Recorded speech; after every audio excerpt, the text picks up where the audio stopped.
Queridos irmãos, muito boa tarde, sábado abençoado.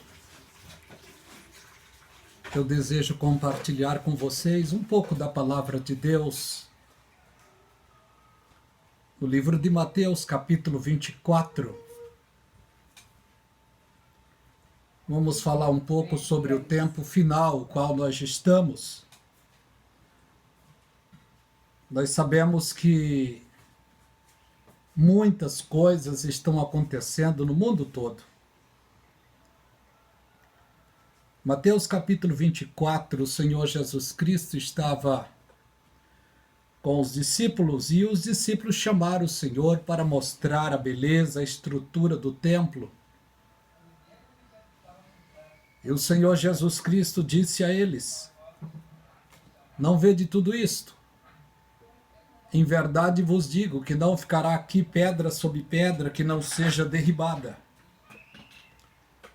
Outro dia, estando eles no Monte das Oliveiras, chegou-se ao Senhor Jesus Cristo, Pedro, André, Tiago e João, dizendo: Senhor, fala para a gente, que sinal haverá da tua vinda e do fim do mundo? O Senhor Jesus Cristo disse para eles: acautelai-vos para que ninguém vos engane. Porque muitos virão em meu nome dizendo: eu sou o Cristo, e enganarão a muitos. E esta é uma realidade. No nosso tempo, no mundo todo, praticamente 2.000 pessoas estão dizendo ser Jesus. E infelizmente essas pessoas têm seguidores. Como tudo que vemos hoje, não é, irmãos? Na internet, todo mundo tem seguidor. Uns para o bem, outros para o mal, mas todos têm. A palavra de Deus fala para nós no livro de Eclesiastes, eu esqueci o capítulo e o versículo, mas está escrito lá: lança o teu pão sobre muitas águas, e depois de muitos dias o acharás. Está falando para nós fazermos o bem enquanto podemos. E falar do Evangelho de Jesus Cristo é algo primordial. Louvado o nome do Senhor. O Evangelho é boas novas. É claro que estamos em um tempo difícil, onde o Evangelho tem sido ridicularizado, vilipendiado.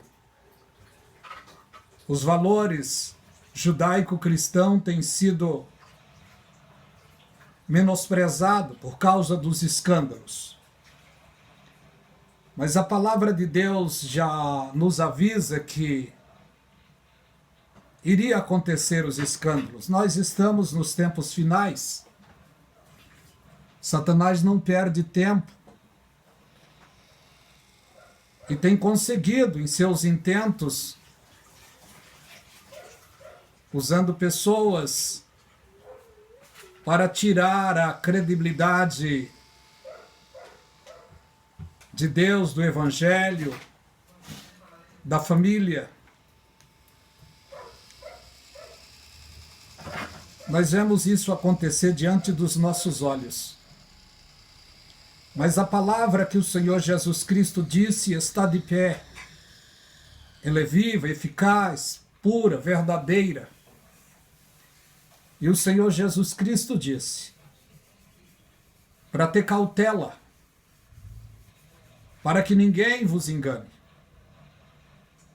Não precisa dizer, você já sabe, o engano cresceu e cresceu muito no tempo em que nós estamos vivendo. Nem tudo que reluz é ouro. Temos de analisar tudo aquilo que vemos e ouvimos, porque afinal de contas a vida é nossa. Cada pessoa tem diante de Deus responsabilidade por aquilo que participa, por aquilo que alimenta. Do que você está se alimentando? de coisas boas. O apóstolo Paulo já nos deu um conselho dizendo: tudo aquilo que é amável, tudo aquilo que é de boa fama, se há algum louvor, nisso pensai. Pelo que entendo, nisso aplica o seu coração. Israel completou 72 anos no dia 14 de maio passado. E estamos analisando o que está acontecendo em Israel. Israel é o relógio de Deus para a igreja. O Senhor Jesus, advertindo seus discípulos, ele disse no livro de Mateus, capítulo 24, e o versículo 32. Aprendei, pois, a parábola da figueira. Quando já os seus ramos se tornam tenro e brotam folha, sabei que está perto o verão. Jesus Cristo deu uma dica. Quando o Senhor Jesus Cristo disse: acautelai-vos para que ninguém vos engane, o engano veio logo depois da sua morte. E uma minoria de pessoas guardaram no seu coração o que ele tinha ensinado. Ele disse: muitos dirão em meu nome, dizendo eu sou Cristo, e enganarão a muitos. Ouvireis de guerra e rumores de guerra. Olhai, não vos assusteis, porque é necessário que aconteça, mas ainda não é o fim. Ele disse: porquanto se levantará nação contra nação e reino contra reino. É o tempo em que a gente está vivendo. Estamos vendo diariamente nações se levantando contra nações. Os salmos estão acontecendo, as profecias estão aí diante dos nossos olhos.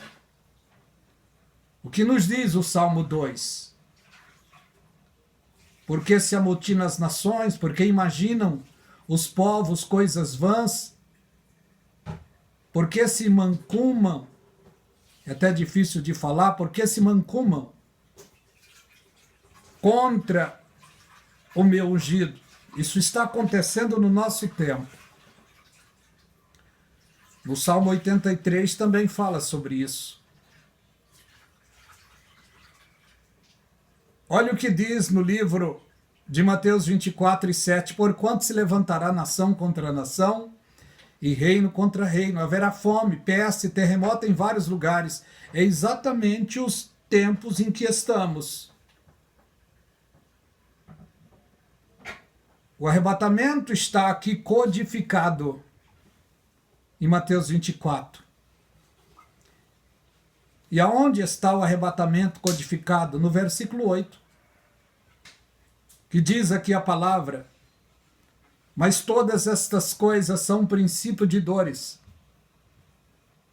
Ainda que muitos de nós, pregadores, estão afirmando que estamos já no princípio de dores, que a igreja está no princípio de dores, que o mundo está no princípio de dores, mas biblicamente não é isso.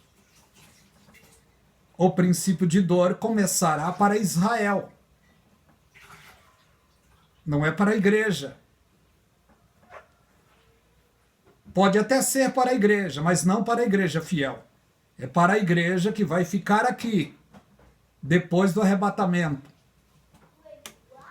E a igreja que vai ficar aqui é a igreja de Laodiceia. Não é a fiel igreja de Filadélfia, não. No momento em que a igreja for arrebatada, a atrocidade se aplacará em toda a terra. O desespero, o pânico.